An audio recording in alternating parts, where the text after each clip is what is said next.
Hello, welcome back to my YouTube channel. So today we'll discuss about the another part of equilibrium, that is heterogeneous and homogeneous equations and law of mass x. ठीक है, तो आज हम इसके अंदर discuss करेंगे heterogeneous, homogeneous और law of mass action के बारे में। इस वीडियो के अंदर ये चीज़ हम कवर करेंगे। हेटेरोजीनियस तो नाम से अगर इसके अंदर देखोगे, हेटेरोजीनियस का मीनिंग क्या होता है, जहाँ पर कंपोनेंट की अलग अलग फेस होती है, यानी रिएक्टेंट और प्रोडक्ट के जो कंपोनेंट हैं उनका जो आपके पास फेस होगा, यानी फिजिकल जो फेस होगा वो आपके पास अलग अलग।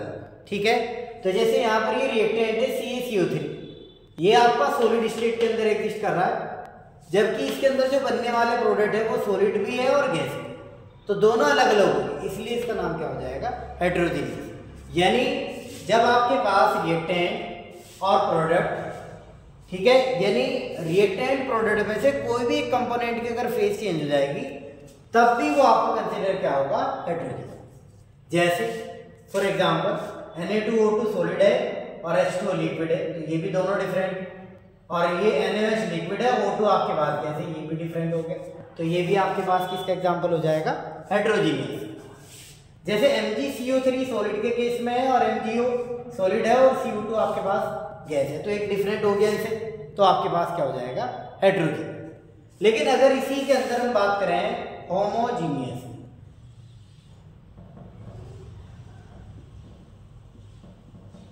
होमोजीनियस रिएक्शंस की अगर मैं बात करूं इसके अंदर, तो होमोजीनियस रिएक्शन की जो डेफिनेशन है, the reversible reaction in which only one face is present, केवल एक टाइप की फेस प्रेजेंट इसके अंदर होनी चाहिए, तभी आपके पास वो होमोजीनियस हो। जैसे एग्जांपल देखो, H2 गैस है, I2 गैस है, तो यहाँ पर टोटल फेस क्या होगी, गैस, 2HI आपके पास गैस में, तो दोनों साइड की फेस आपके पास क्या है, गैस फेस के अंदर है, इसलिए क्या हो जाएगा, होमोजीनियस रिएक्शन का पार्ट हो जाएगा। CH3COOH लिक्विड है, C2H5 लिक्विड है, CH3COO ये भी लिक्विड है और H2O भी लिक्विड है, तो इधर भी दोनों लिक्विड है और उधर भी दोनों लिक्विड है, तो दोनों की फेस एक जैसी है, ये भी एग्जांपल किसका हो जाएगा, होमोजीनियस। ठीक है, और वन इंपॉर्टेंट जो टॉपिक हम स्टार्ट करेंगे इसके अंदर, लॉ ऑफ मास एक्शन। ठीक है, जो डिसाइड करता है कि किसी भी रिएक्शन का रेट कैसे आप लिखोगे। ठीक है, ये सब चीजें हम इसके अंदर वन बाय वन डिस्कस करेंगे। ठीक है, तो आइए स्टूडेंट हम इसके अंदर लॉ ऑफ मास एक्शन को आपको अंडरस्टैंड कराते हैं। At a given temperature the rate of a reaction at a particular instant of is proportional to the product of the active mass of the reactant at that instant raise to the power which are numerically equal to the number of their respective molecules in the stoichiometric equation describing the reaction। ठीक है, तो अभी आपको ज़्यादा समझ नहीं आ रहा है, लेकिन मैं अब आपको अच्छी तरीके से क्लियर कर देता हूँ थ्रू एक एग्जाम्पल। जैसे मैंने एक एग्जाम्पल लिया, ठीक है, तो बच्चों जब आप इसका एक्टिव मास निकालोगे, एक्टिव मास क्या होता है आपके पास, जो आपके पास गिवन मास होगा, जब उसको मोलर मास से डिवाइड कर दोगे तो वो आपके पास एक्टिव मास बन जाता है। क्लियर है, तो यहाँ पर सपोज दैट इसके अंदर पहले ये सब चीजें मेंटेन है, तो हमने इस इक्वेशन का क्या लिखना है, लॉ ऑफ मास एक्शन। ठीक है, तो हमें इस इक्वेशन का क्या लिखना है बच्चों, लॉ ऑफ मास एक्शन, यानी अगर मुझे लिखना है रेट ऑफ रिएक्शन, तो rate of reaction is proportional किसका होगा, यहां पर जो आपके पास है A1 एक कंपोनेंट है, ठीक है, और ये आपको इसके डेफिनेशन के अंदर बोल रहा है कि यहां पर जो भी कोफिशिएंट होगा, ठीक है, वो आपका पावर में चला जाएगा, यानी M1।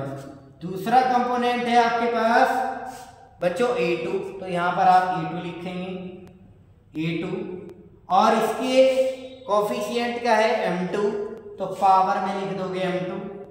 ठीक है, फिर आपके, और ये सब मल्टीप्लाई होगा उधर, यहाँ मेन कंपोनेंट आपके पास है A3 और यहाँ पर पावर में आ जाएगा 3। क्लियर, इस तरीके से आप मल्टीप्लाई करके लिखो। ठीक है, अगर इससे भी आपको क्लियर नहीं है तो मैं आपको एक एग्जांपल दे देता हूँ। N2 गैस और plus 3H2 gas convert into 2NH3 gas. ठीक है बच्चों। तो अगर मुझे रेट ऑफ रिएक्शन लिखना है तो सपोज दैट मैंने लिखा रेट ऑफ रिएक्शन, तो यहां पर एक वर्ड आपको जोड़ना पड़ेगा क्योंकि ये रिएक्शन आपकी क्या है, दोनों डायरेक्शन में मूव कर रही है। तो आप इसके अंदर लिखेंगे रेट ऑफ फॉरवर्ड डायरेक्शन, यानी जब आप रिएक्शन को फॉरवर्ड की साइड में देखते हैं तो आपका जो रिएक्टेंट है वो कौन सा होगा, N2 और H2।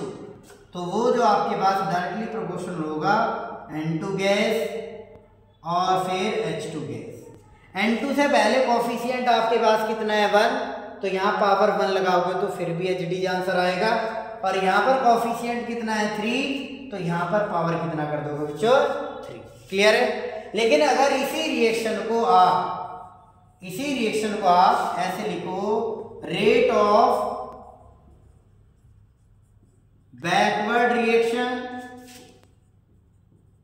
तो तब आपके पास जो यहां पर फॉर्मूला बनेगा वो आएगा NH3 का स्क्वायर। ठीक है। तो इस तरीके से रेट ऑफ फॉरवर्ड रिएक्शन और रेट ऑफ बैकवर्ड को आपने अच्छे से क्लियर। तो इस तरीके से आपने देखा कि आपके पास रेट ऑफ फॉरवर्ड और रेट ऑफ बैकवर्ड को आप कैसे निकाल सकते हैं। ठीक है बच्चों। तो यहाँ पर मैं आपको कुछ और एग्जाम्पल भी इसके अंदर आपको बता देता हूँ। जैसे एग्जाम्पल है H2 gas plus I2 gas, और ऐसे नहीं कि आपको यही एग्जाम्पल लेना है, जो भी आपके माइंड में उस टाइम आएगा एग्जाम के अंदर। सपोज दैट आप एग्जाम दे रहे हो तो आप कोई भी एग्जाम्पल वहां पर लिख सकते हैं। तो जैसे अगर मुझे इस रिएक्शन को देखो, ये पार्ट है आपका रिएक्टेंट और ये पार्ट है प्रोडक्ट। ठीक है। तो जब मैं इस रिएक्शन को यानी H2I2 को कंबाइन कराऊंगा और 2HI का फॉर्मेशन करेंगे, तो यहां पर आपके पास जो रेट ऑफ फॉरवर्ड रिएक्शन है बच्चों, रेट ऑफ फॉरवर्ड रिएक्शन वो आपके पास डायरेक्टली प्रोपोर्शनल होगा concentration of H2 and concentration of I2 के मल्टीप्लिकेशन। अब यहां पर प्रोपोर्शनल का साइन लगा हुआ है, तो जब प्रोपोर्शनल के साइन को आप हटाओगे तो ये बात कर रहा है फॉरवर्ड रिएक्शन की, तो सिंबल क्या हो जाएगा KF और ये बनेगा H2 एंड I2। ठीक है। तो ये आपके पास यहां पर बना। वैसे ही अगर मैं रेट ऑफ बैकवर्ड रिएक्शन की बात करूं, रेट ऑफ बैकवर्ड रिएक्शन की अगर मैं बात करूं इसके अंदर, तो वो प्रोपोर्शनल होगा किसके, HI की पावर 2। तो जैसे यहां पर प्रोपोर्शनल का साइन आप हटाओगे यानी इक्वल टू का साइन लगाओगे, तो ये आप लिखोगे KB HI स्क्वायर। ये इक्वेशन आपके पास ए है और ये इक्वेशन आपके पास बी है। ठीक है बच्चों। तो आपने इस तरीके से अंडरस्टैंड कर लिया। साथ ही साथ आप जब कभी भी इक्विलिब्रियम पर इसको पढ़ते हैं, एट इक्विलिब्रियम पर आप जानते हैं rate of forward reaction, rate of forward reaction equal to होता है रेट ऑफ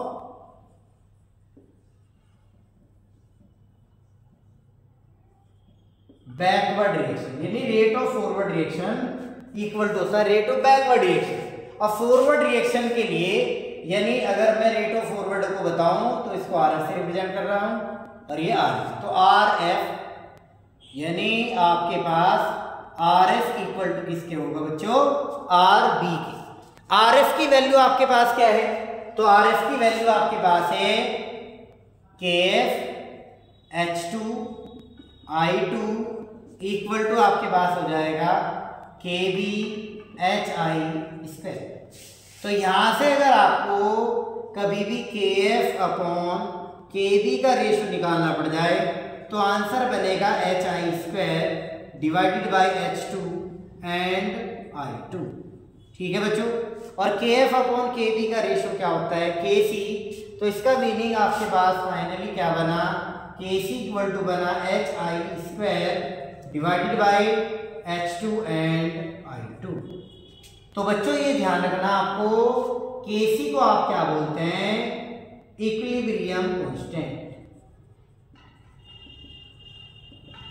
इक्विलिब्रियम कांस्टेंट आप इसको बोलते हैं। और इक्विलिब्रियम कांस्टेंट आपका कहाँ पर वैलिड होता है, तो ध्यान रखना गैस और एक्वस पर वैलिड होगा, गैस और एक्वस पर वैलिड होगा।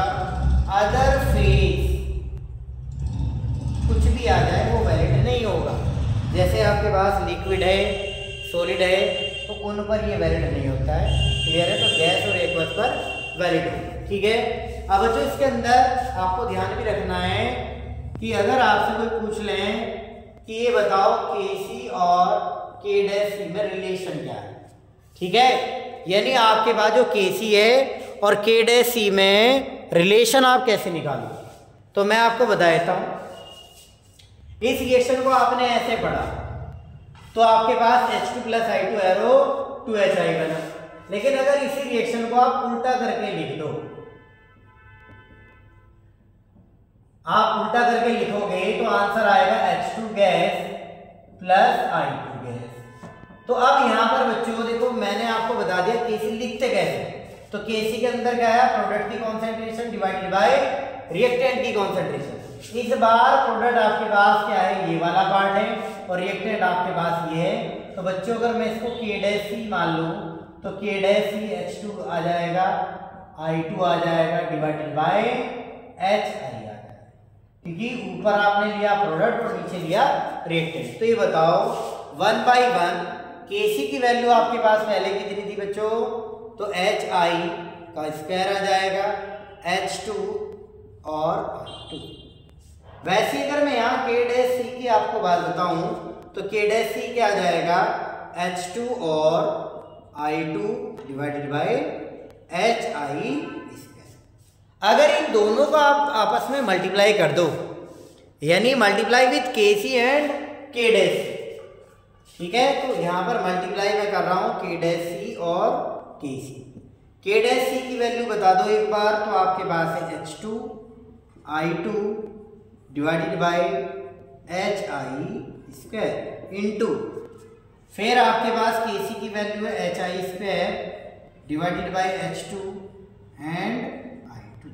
तो बच्चों इसके अंदर आप देखोगे ये इससे डिवाइड हो गया परफेक्टली, और ये इससे कैंसिल हो गया, इससे तो इक्वल टू में कितना आ जाएगा 1। इसका मतलब K' इक्वल टू आपके पास क्या बन रहा है, 1/Kc, या Kc इक्वल टू आपके पास बन रहा है 1/K'।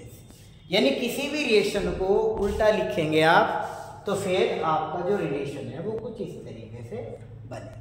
ठीक है, तो ये एप्लीकेशन पार्ट होता है लॉ ऑफ मास एक्शन। ठीक है, ये एप्लीकेशन पार्ट है लॉ ऑफ मास एक्शन का। अगर